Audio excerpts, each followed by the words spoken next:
Bien, puisque je vais être expulsé par mon propriétaire, je me suis intéressé au contrat de bail. Et je vais faire une comparaison avec ce qui se passe en France depuis des années, depuis 30 ans. Voilà, le peuple français est propriétaire de la nation.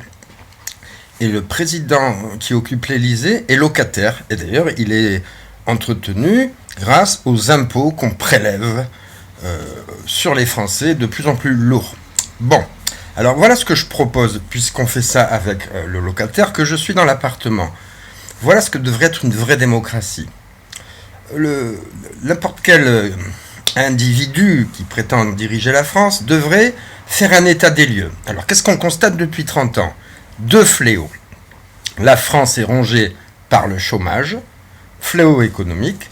Deuxième fléau, la France est attaquée sur son sol par des terroristes que nous avons nourris au sein de l'État-providence et qui nous tirent dessus maintenant.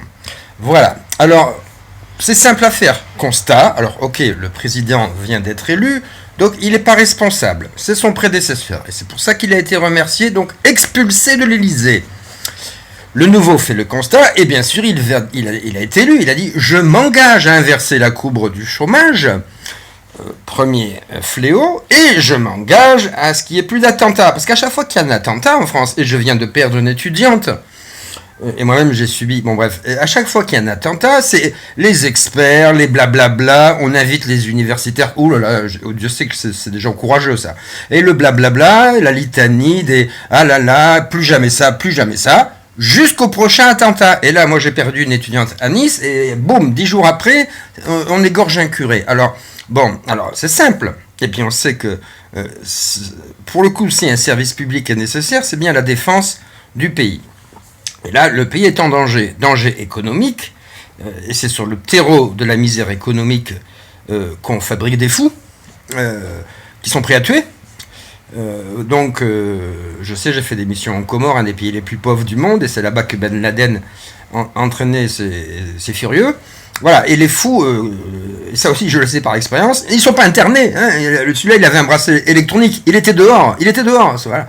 Et les gens, ils sont dehors, ils louent des camions, ils vont écraser des gens. Hein, voilà. Donc, moi qui ai fréquenté l'internement, je peux vous dire que les fous, ils sont à l'extérieur. Et comme effectivement ils sont plus nombreux, et ben, c'est plus facile de laisser en liberté les fous, mais voilà, ça fait ça. Alors voilà.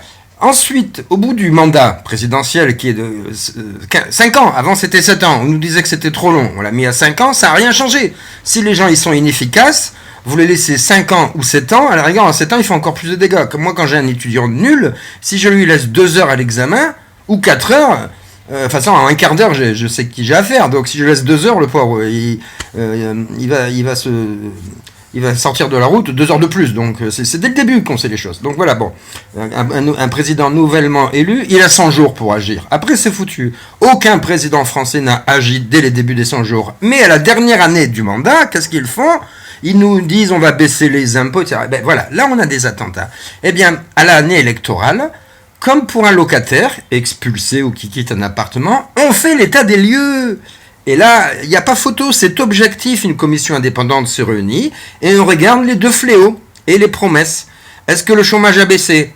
Non, monsieur, il a même augmenté, malgré tous les trafics des chiffres. Est-ce que la France a été bien protégée? Non, monsieur, nous sommes attaqués dans toutes les villes de France. Bien, eh bien, le président en question, on le remercie et il est même interdit à vie de se présenter aux élections. Faut pas rêver.